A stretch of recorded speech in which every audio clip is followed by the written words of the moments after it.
How's it going, everyone? It's Artifact, and today we're going to be discussing why Neurofunk is the most calming of all music genres. So close your eyes, imagine you're on an ocean, and let the sounds, the waves, transport you to a peaceful place. Let's listen to our snooper loop.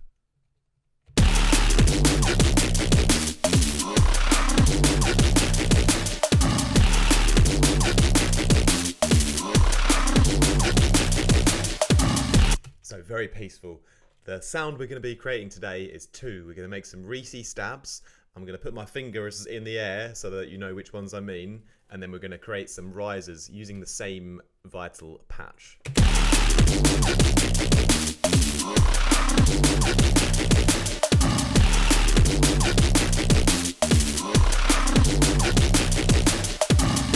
So firstly, let's jump straight into the vital patch. And I just wanted to create, I didn't have anything here in this loop before. Just kind of a little gap. So I thought, what can I play in? And so I just played in a couple of notes in the MIDI first, just with the initial preset on. So it was just like a saw wave.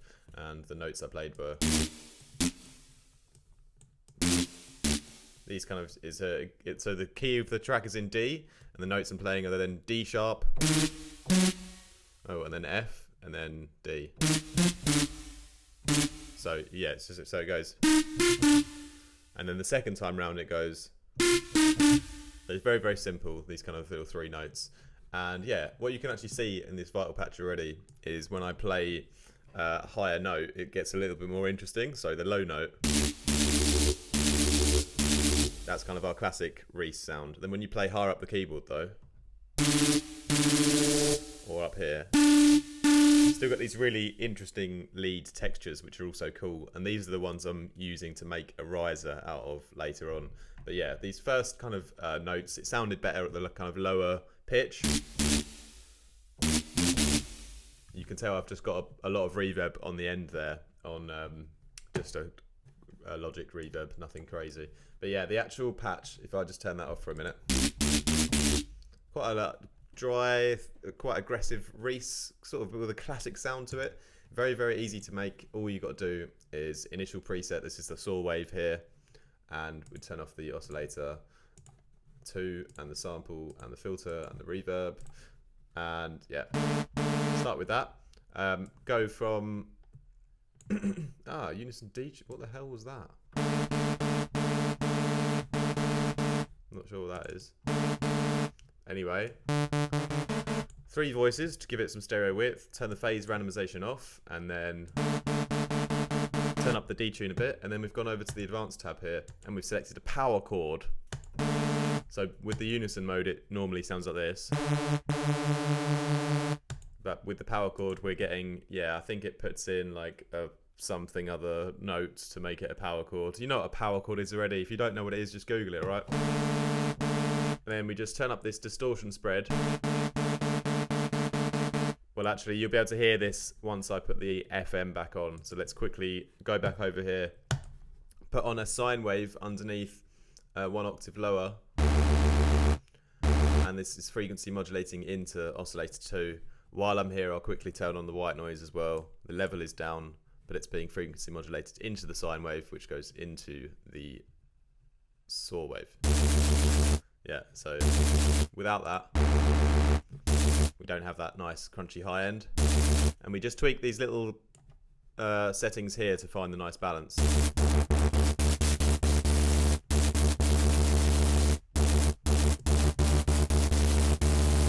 And this is all a natural movement that we're creating from the frequency modulation. So we haven't used any LFOs. It's just because, the sine wave is going into the saw wave at its own kind of rhythm. That's creating the movement in the sound. So it's like a natural way of getting like an off the grid kind of movement into the sound, which is quite nice. And similarly, with the white noise going into the sine wave, the white noise is like putting in this kind of random, not only nice fizzy high end, but also this random extra movement that's being frequency modulated into the sine wave, which is then going into the saw wave. So it's like these two extra special movements happening already before we even start anything else. So that's quite interesting. And then if you don't need to necessarily modulate everything, I've only got one modulation setting on this whole patch, which is going to come on a filter at the end. But let's carry on back onto the advanced tab here. So we can actually change the settings of this unison mode, and all I've tweaked this time is the distortion spread. So if I play a higher note, you can really hear what it's doing. It just changes the whole timbre of the sound. So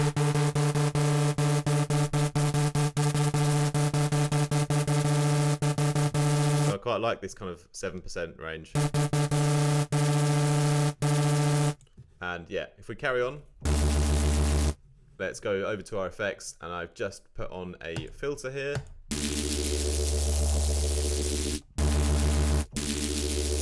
Just to give that mid-range a bit of expression and movement, and we've just literally tracked the cutoff to go up and down a bit slowly, so the sound just evolves a little bit over time, and that's all that's really being modulated. After that, we just throw on some soft clipping distortion, and then a bit of reverb right at the end. I don't think I used anything else, did I?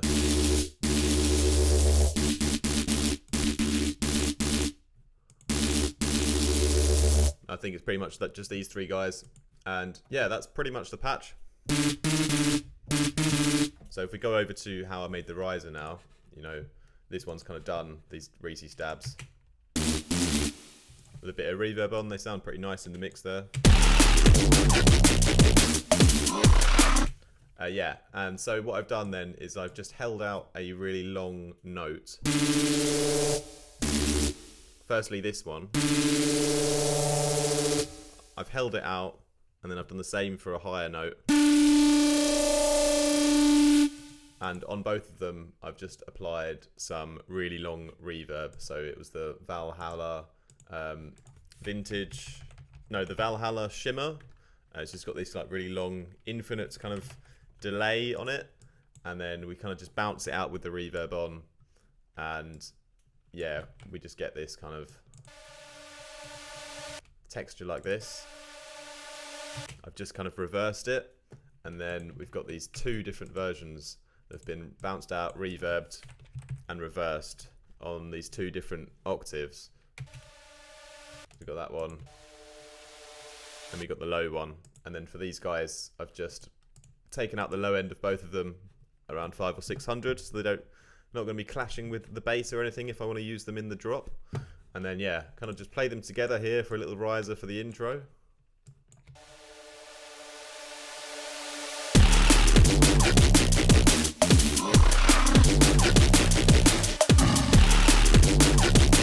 And you can hear they sort of carry on. We alternate between the two during the drop as well to keep adding a little bit of tension there. Obviously all the other sounds we made in the previous videos, you can check those out, the animal sounds that we got here, the elephant bass for example. And yeah, I hope that's a little helpful tip for you guys today. And yeah, if you want to support me, feel free to check out my Patreon. I have a couple of slots left. When we get to 100 subscribers on there, we're going to be blocking anyone else from joining, so it's going to be a bit of an exclusive community. And yeah, we also have some wicked caps and t-shirts and merch on my website down below if you want to support the channel that way. Also appreciate that. Hope you have a wicked day. Yeah, bye.